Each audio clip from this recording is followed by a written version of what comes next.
इदं श्री सद्गुरुवे नमः। जन्म शताब्दी पुस्तक माला 97 डे 8 युग परिवर्तन में समर्थ दीपयज्ञ। परम पूज्य गुरुदेव वंदे मां के दिव्य सूक्ष्म संरक्षण में उनके दिव्य प्रेम का दिव्य कवच। ये स्वाध्याय एक तरह का कवच है। परम पूज्य गुरुदेव कहते हैं कि बेटे मेरी किताबें मेरा शरीर है।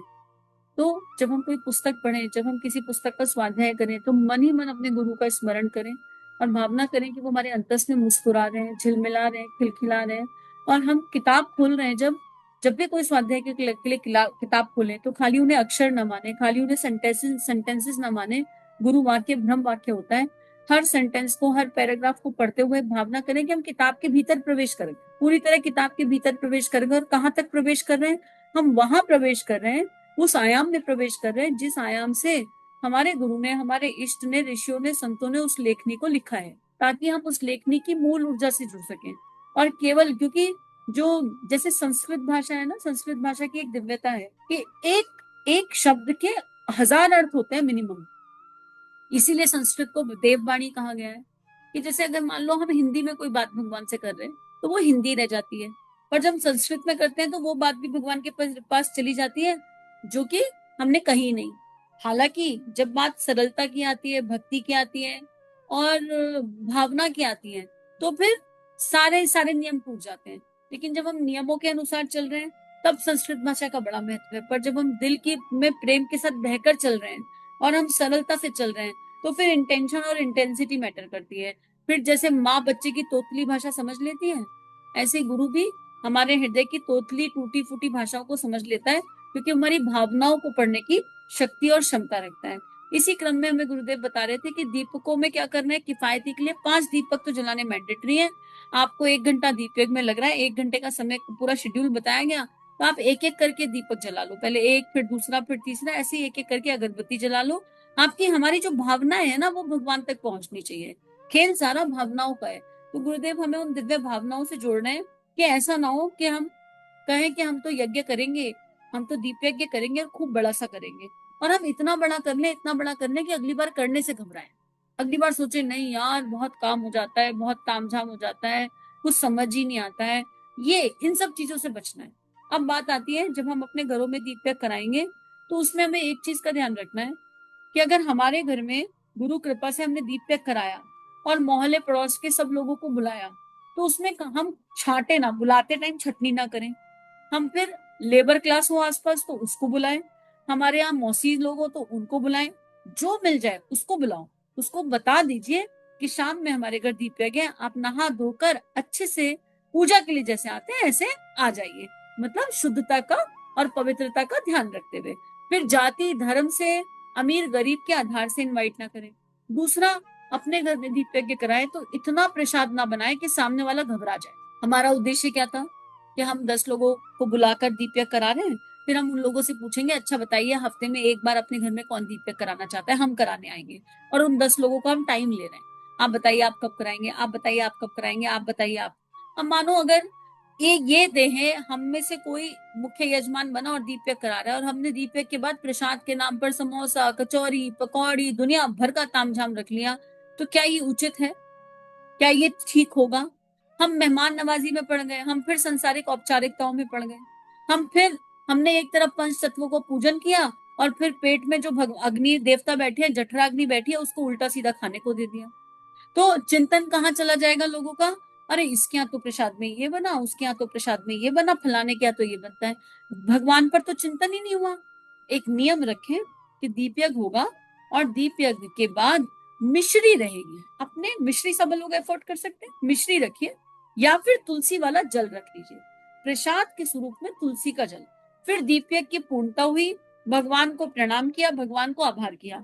अब आपको अपने नाते रिश्ते निभाने हैं, हाल तो निभाने नहीं चाहिए, पर आपके पास समय है, दीप यज्ञ पूर्ण हो गया है, ठीक है, और फिर भी आप लोग बैठना चाहते हैं, तो पहले सबको घर से एक बार विदा कीजिए, एक बार घर के दरवाजे से बाहर कि अब दीप यज्ञ खत्म है।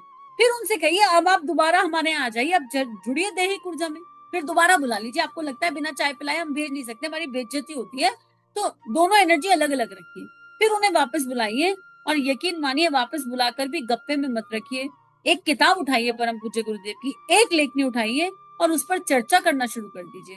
दीप यज्ञ के बाद अगर समय है तो सत्संग कीजिए, लेकिन उस दिन की ऊर्जा को, इस दैविक ऊर्जा को दैहिक ऊर्जा में मत मिलाइए। जब आप मिश्री रखेंगे तो अगर आपने अपने घर में किसी ऐसे मीडियम क्लास को बुलाया है, लोअर मीडियम क्लास को बुलाया है जो एफोर्ड नहीं कर सकते हैं किसी भी कारण से, राइट।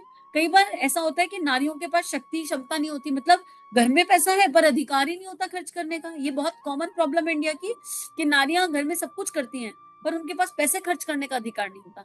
तो हर बहन अपने घर में ये देखिए कि केवल मिश्री के 4 दाने रख के मैं अपने घर में इतना बढ़िया काम करा सकती हूँ।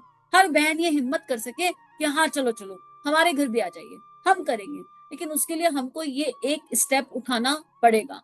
अब हमको देखना है कि हमको प्रसाद में उलझाना है लोगों को कि दीप यज्ञ में। ये बहुत कॉमन एनर्जी है कि प्रसाद के नाम पर हम 56 भोग लगाने की कोशिश करते हैं और केवल अपने मिथ्या अहम का पोषण करते हैं, केवल अपने मिथ्या अहम का। और मिश्री नियम से मिश्री ही रखने की आवश्यकता है। मानते हैं कि आप बहुत कुछ कर सकते हैं। जो पैसा आप प्रसाद में लगाना चाहते थे उस श्री को किसी सेवा काम में लगा दो, उसे गुल्लक में डाल दो कि भाई आज इतने लोग आए थे, उसे गुल्लक में डाल दिया और किसी अनाथ आश्रम में बच्चों को पहुंचा देंगे, माता भगवती देवी भोजनालय में पहुंचा देंगे। बहुत कुछ करने होंगे। अरे मजदूरों को बुलाया है, मेड्स को बुलाया, उनके बच्चों को कॉपी पेन दिला देंगे, कॉपी पेंसिल दिला देंगे, बहुत कुछ करने होंगे। लेकिन उस दिन मत करिए। अपने अपने पास जो भगवान ने दिया है उसके दिखावे में हमको जाने की आवश्यकता नहीं है। ये इस देह का अनुभव तो यही कहता है। बाकी आप सब समझदार हैं तो विवेक सम्मत निर्णय लीजिए, जिसको जो उचित लगे वो कीजिए। अब गुरुदेव यहाँ कह रहे हैं घरों में जो यज्ञ आप कराएं उसमें ये कुछ बातें शामिल कर लें। वास्तव में हम परिवार गोष्ठियों के रूप में पारिवारिक यज्ञ कर रहे हैं। इसमें परिवार निर्माण का उद्देश्य छुपा हुआ है, जो कि समाज निर्माण से भी संबंधित है और यज्ञ के निर्माण से भी संबंधित है। यज्ञ के निर्माण और समाज निर्माण के बीच की इकाई यह परिवार निर्माण है। परिवार निर्माण पारिवारिक यज्ञों के माध्यम से होगा। इसमें सुबह परिवार यज्ञ किया जाए और शाम को कीर्तन की व्यवस्था की जाए, भले ही महिलाएं मिलजुल कर करें। अब ये जानने के लिए कि परिवार निर्माण की बात गुरुदेव कर रहे हैं, हमें ये भी जानने की आवश्यकता है कि गुरुदेव के लिए परिवार की डेफिनेशन क्या है। और परिवार की डेफिनेशन अगर हमें जाननी है तो हमें जन्म शताब्दी पुस्तक माला 69 प्यार और सहकार भरे परिवार बसे, इसको सुनने की आवश्यकता है, ताकि परिवार की डेफिनेशन हमें समझ में आए कि गुरुदेव दैहिक परिवार की बात करते हैं कि दैविक परिवार की बात करते हैं। गुरुदेव कौन से परिवार की बात यहाँ पर करते हैं और गुरुदेव परिवार का विस्तार कैसे कराते हैं। गायत्री परिवार क्या दैहिक परिवार है? क्या गुरुदेव की और माता जी की देह से जन्मे बच्चे हैं हम? क्या गुरुदेव माता जी के ब्लड रिलेशन से आए हुए बच्चे हैं हम? लेकिन फिर भी गायत्री परिवार का नाम गायत्री परिवार क्यों पड़ा, इसके बारे में हमको विचार करना है। तो हमको इस परिवार की डेफिनेशन को निश्चित रूप से जानना है, समझना है और समझ करके जीना है। अब दूसरा एक बात और यहाँ समझ में आती है, एक बात और फील होती है कि गुरुदेव ने जो सूत्र दिए उस सूत्र में ऐसा था आत्मनिर्माण, परिवार निर्माण और उसके बाद समाज निर्माण। लेकिन एक भूल शायद हमसे हुई कि हम सब जब जुड़े तो हम पहले समाज निर्माण में लग गए, आराधना में पहले लग गए, उपासना और साधना को बैकफुट पर डाल दिया। और इसको समझना है तो जन्म शताब्दी पुस्तक माला 64 घर एक तपोवन, परिवार एक प्रयोगशाला। परिवार एक लेबोरेटरी है जिसमें से प्रोडक्ट निकल करके आते हैं। परिवार एक प्रयोगशाला। तो हमने क्या किया, उपासना साधना आराधना, हमने इस क्रम को ही गड़बड़ा दिया। हमारे घर में क्या चल रहा है क्या नहीं, हमारे भीतर का कलुषता मैल खत्म हुआ कि नहीं हुआ, हमारे भीतर का अहम विलय हुआ कि नहीं हुआ, आत्मनिर्माण हुआ कि नहीं हुआ, हमने इस पर चिंतन नहीं किया। पर गुरुजी ने कहा घर घर यज्ञ कराएंगे, हम बदलेंगे जमाना। और हम चले गए आराधना आराधना के आधार पर हम यज्ञ कराने जाएंगे। अब क्योंकि हमने आत्मनिर्माण किया नहीं, आत्मनिर्माण के बारे में चिंतन किया नहीं, उपासना बैकफुट पर चली गई। अपने कभी 27 माला का एक 9 दिवसीय अनुष्ठान भी नहीं किया, रोज 3 माला कर लेते हैं उपासना के नाम पर। अब जब हम क्योंकि अभी हमको समझ ही नहीं आया कि मैं क्या हूँ, जो गुरुदेव की पहली पुस्तक है, तो हम यज्ञ कराने जाते हैं। तो कराने तो यज्ञ जाते हैं पर कटुता लेकर के आ जाते हैं। यजमान ने हमारा सम्मान किया कि नहीं किया, उनने रसीद कितने की काटी, उसके घर में यज्ञ के बाद लोग कैसे थे, उन लोगों का बिहेवियर क्या था, बिहेवियर क्या नहीं था, पर चिंतन नहीं होना चाहिए। और हम जिसके घर यज्ञ करने चाहते हैं उसके पूरे खानदान का चिंतन करते हैं, उसके घर आए लोगों का चिंतन करते हैं। अच्छा घर में तो इतने ठाट बाट है, इतना सोना चांदी पहन करके रखते हैं, और रसीद काटने की बात आई तो 100 रुपए की रसीद काट दी, 500 रुपए की रसीद काट दी। बताओ हम गए, हमें एक गिलास पानी भी नहीं पूछा, हम गए तो हमको तो ढंग से चढ़ावा में नहीं चढ़ाया, जाने क्या क्या विचार हम लेकर के आते। तो ऐसे में क्या आराधना हुई, विचार करना है। उस घर में तो गुरुदेव चले जाएंगे, जिस घर में हम यज्ञ कराने गए वहां तो भगवान अपना काम कर लेंगे, पर हमने क्या किया, हमारे साथ क्या घटित हुआ, हमारे अंतःकरण में क्या हुआ, ये हमें बहुत बारीकी से देखने की आवश्यकता है। इसलिए हमेशा उपासना, साधना, आराधना, हमेशा आत्मनिर्माण, परिवार निर्माण, समाज निर्माण, हमेशा पहले ये जानना मैं क्या हूँ, मेरा उद्देश्य क्या है इस मानव देह में, और उसके बाद जिसको ये समझ में आ जाए अनुभव में कि मैं क्या हूँ, मेरा उद्देश्य क्या है, तो फूल खिल गया तो खुशबू फैल जाएगी, फिर समाज निर्माण करना नहीं पड़ेगा और कतई करना नहीं पड़ेगा। जब गुरुदेव ये कहते हैं कि मैं तुम्हारे हिस्से का जप करके चला गया, तुम्हें जप करने की आवश्यकता नहीं है, तो गुरुदेव हमें हिलाकर जगाना चाहते हैं। उन लोगों के लिए कहते हैं, कुछ ऐसे भी भाई बहन है जो घर से निकलना ही नहीं चाहते, जो कुछ करना ही नहीं चाहते, समाज निर्माण करना ही नहीं चाहते, और घर बैठकर इतना जप करते हैं, इतना जप करते हैं। अब क्या होता है, मान लो मेरी देह की अपनी एक क्षमता होती है, देह की क्षमता है 5,000 इलेक्ट्रिक वॉट का करंट लेने की, और घर बैठे बैठे जप करके जप कर रहे हैं, जप कर रहे हैं, अब जप करेंगे तो एनर्जी क्रिएट होगी, एनर्जी क्रिएट हो गई 8,000 की।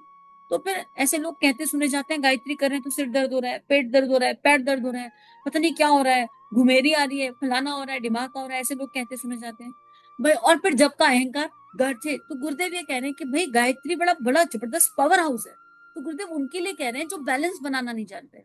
पर आइडियली हमें गुरुदेव के जीवन से देखना होगा कि गुरुदेव ने क्या बैलेंस क्रिएट किया है। 6 घंटे का जब भी किया, जब में कभी कोई चूक नहीं हुई गुरुदेव की, कभी नहीं। हमें उन्हें कॉपी नहीं करना, उनकी भावनाओं को जानना है, तो हमें 6 घंटे करने की आवश्यकता नहीं है। वो तो चिंतन का खेल है कि पूरा समय चिंतन होता रहे, चिंतन होता रहे, पर चिंतन ना हो, हमेशा गुरु का चिंतन, इष्ट का चिंतन, ईश्वर की लीलाओं का चिंतन, कृष्ण लीला का चिंतन, राम लीला का चिंतन, भगवान और उसके तत्व दर्शन पर मनन। चिंतन भगवान की लीलाओं का और मनन तत्व दर्शन का। चिंतन और मनन दो शब्द है, राइट। तो ये हमें करने की आवश्यकता है, तो उसमें 6 घंटे हो जाते हैं। गीता में लिखा है, जब से ज्यादा बेहतर चिंतन और चिंतन से ज्यादा बेहतर ध्यान है। भाई धारणा ध्यान समाधि, ध्यान के बाद ही तो समाधि लगेगी। जब कहीं है महर्षि पतंजलि के अष्टांग योग में, कहीं लिखा है जब, प्राणायाम लिखा है पर जप नहीं लिखा, कहीं लिखा है जप, तो इसका मतलब महर्षि पतंजलि क्या जप को प्रमोट नहीं कर रहे, नहीं कर रहे हैं ना। प्राणायाम जहाँ है वो जप ही तो है। प्राणायाम करेंगे किस पर, हम प्राणायाम करने बैठते हैं तो लंबी गहरी सांस ली, मेरी मौसी ने क्या कहा था, सांस छोड़ी, मेरी आंटी ने क्या कहा, ये कितना बढ़िया प्राणायाम किया हमने। फिर लंबी गहरी सांस ली, आज ऑफिस में की मीटिंग में क्या होगा, सांस छोड़ी, रात को खाने में क्या बनेगा, क्या ही बात है। और कुंभक भी उसी पे हो जाता है। सोचो कितने मजे की बात है, कितना बढ़िया प्राणायाम हो रहा है। अभी जब ये प्राणायाम करोगे तो अंदर क्या जाएगा और क्या रुकेगा और क्या निकलेगा। तो बड़ा सोच समझ के हमारे ऋषियों संतों ने चीजें दी। और कुछ कुछ तो सोचते हैं, लंबी गहरी सांस ली, भगवान शक्ति देना, आज इसका सिर तोड़ूंगा, आज इसका सिर तोड़ना, इसे 4 बात सुना के आनी, कितनी बढ़िया बात, बहुत ही बढ़िया। और उसके बाद लंबी गहरी सांस छोड़ी, भगवान 5 मिनट का सब्र नहीं आ रहा, सिर तो अभी फोड़ना है, बस शक्ति दे दो, 2 मिनट में करके हो जाएगा क्या, 2 मिनट के प्राणायाम से मेरा काम हो जाएगा क्या। ऐसे तो हम कर रहे हैं, हम चीजों को जान ही नहीं पा रहे, समझ ही नहीं पा रहे। तो अगर हम, तो महर्षि पतंजलि ने प्राणायाम इसीलिए लिखा था, बाकी तो यम नियम में आता है। यम नियम जब महर्षि पतंजलि लिख रहे हैं यम नियम आसन, तो यम नियम में जप आता है। यम नियम क्या है, उसमें जप नहीं आ रहा क्या, 5 यम 5 नियम पढ़कर देख लीजिए उठा करके। तो गुरुदेव यहाँ यही कह रहे हैं, जब गुरुदेव ये कहते हैं कि मैंने तुम्हारे हिस्से का कर दिया, तो वो बैलेंस बनाने के लिए कह रहे हैं कि बच्चों बैलेंस बना लो। 3 शरीर है, एक उपासना, एक साधना और एक आराधना, यही तो 3 शरीर का खेल है। तो हम वो बैलेंस अगर मिस करेंगे तो हम चाहे 100 घरों में दीपक करा दें और चाहे 1,000 घरों में, आउटपुट नील बटे सन्नाटा, कुछ समझ में नहीं आएगा।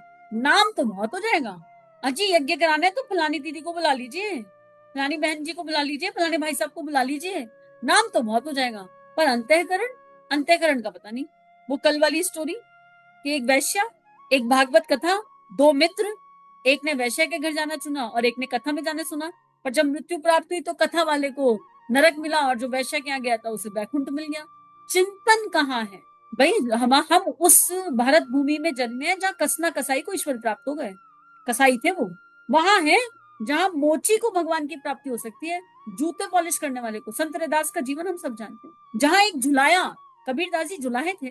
तो हम क्रिया क्या कर रहे हैं ये महत्वपूर्ण नहीं है, चिंतन क्या कर रहे हैं हमेशा ये महत्वपूर्ण है। तो आइए दीप यज्ञ के माध्यम से, यज्ञ के माध्यम से परिवार की इस प्रयोगशाला में पहले अपने चिंतन को संवारते हैं, चिंतन को सही दिशा लेकर जाते हैं। चिंतन सही करने की शक्ति उपासना में है, तभी तो साधना सेकंड नंबर पर आती है।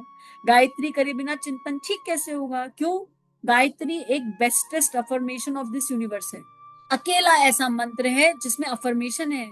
हम उस प्राण स्वरूप दुख नाशक, सुख स्वरूप, श्रेष्ठ, तेजस्वी परमात्मा को अपनी अंतर आत्मा में धारण करें। वह परमात्मा हमारी बुद्धि को सत मार्ग पर और हिडन मीनिंग बलपूर्वक सत मार्ग पर प्रेरित करे। अकेला ऐसा मंत्र जिसमें हमारी बात आ रही, सबकी बात आ रही, समष्टि की बात आ रही है, मेरी बुद्धि नहीं, हमारी बुद्धि। अकेला ऐसा मंत्र जिसमें धारण करें, प्रेजेंट टेंस में है कि हम उस परमात्मा को धारण कर रहे हैं। अफर्मेशन है, गायत्री मंत्र एक ब्यूटीफुल अफर्मेशन है। हम लोग दुनिया भर की अफर्मेशन ढूंढते रहते हैं और हमसे मंत्र नहीं होता। अरे किसी अफर्मेशन की आवश्यकता नहीं अगर गायत्री समझ में आ जाए।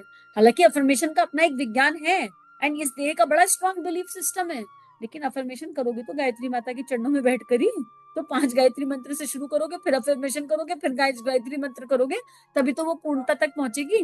तो यही बात गुरुदेव हमें समझाना, बताना, सिखाना चाह रहे हैं। तो चलिए अपने चिंतन को पावन बनाए, पवित्र बनाए, गायत्री मंत्र को अंतस में धारण करें ताकि शक्ति मिले। और फिर हम जब दीप यज्ञ कराने जाएं तो ऐसा लगे कि फूल खिलाता और खुशबू फैलती चली। फिर अगर हम किसी से मिलें, एक व्यक्ति से 1 मिनट भी मिलें, तो ऐसा ना हो कि गुरुदेव ट्रांसफर हो। इस मतलब इस देह में रहकर अब ये होना नहीं चाहिए कि हम किसी से मिलें और हमने गुरुदेव की बात ना करी उससे, हमने गायत्री माता की बात ना करी उससे, और बात अहम में करनी नहीं, ऑटोमेटिक करुणा संवेदना में निकल कर आ जाए, अपने आप सहजता से बाहर निकल कर आए, कहनी ना पड़े। फूल को कहना पड़ता है क्या, खुशबू चल फैल, अपने आप फैल जाती है। जब व्यक्तित्व होगा ना, ऑरा होगा ना, तो हमारे आचरण से, हमारे ऑरा से वो चीजें निकल करके आएंगी।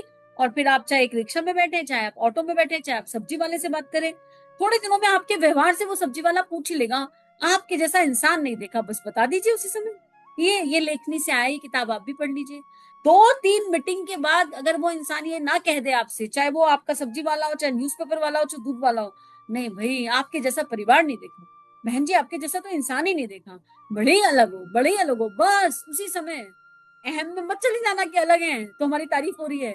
उसी समय तुरंत एक किताब निकालना और पकड़ा देना, बस इनको सुनते हैं, इनको पढ़ते हैं जी, वह यहीं से है जो है, और तो कहीं से कुछ है ही नहीं। करना नहीं पड़ेगा, हो जाएगा। आराधना करनी नहीं पड़ती, जैसे प्यार करना नहीं पड़ता ना, प्यार हो जाता है, ऐसे आराधना और ध्यान, ये 2 ऐसी चीजें जो करनी नहीं पड़ती, जो अपने आप घट में घटित होती हैं। तो चलिए परम पूज्य गुरुदेव की दिव्य शिक्षाओं को अपने अंतस में धारण करें, गायत्री मंत्र के साथ सभी अपना ध्यान रखना और नियमित ध्यान करते रहना। सभी को प्रणाम। श्री प्रिया काउंसलिंग चैनल और देव परिवार चैनल पर जो वीडियोस आपको मिल रहे हैं, अगर ये आपके जीवन को बदल रहे हैं तो ये केवल गुरु कृपा है। आइए इस गुरु कृपा को विश्वव्यापी बनाएं। जो भी लिंक आप सुनते हैं, आपको जो भी लिंक अच्छे लगते हैं, उनको अपने व्हाट्सएप स्टेटस, फेसबुक स्टेटस, सारे सोशल नेटवर्किंग साइट्स पर लगाइए। इस टेक्नोलॉजी के माध्यम से आइए ऋषियों की, संतों की लेखनी को विश्वव्यापी बनाते हैं। जय हिंद, जय भारत। इदम श्री सद्गुरुवे नमः।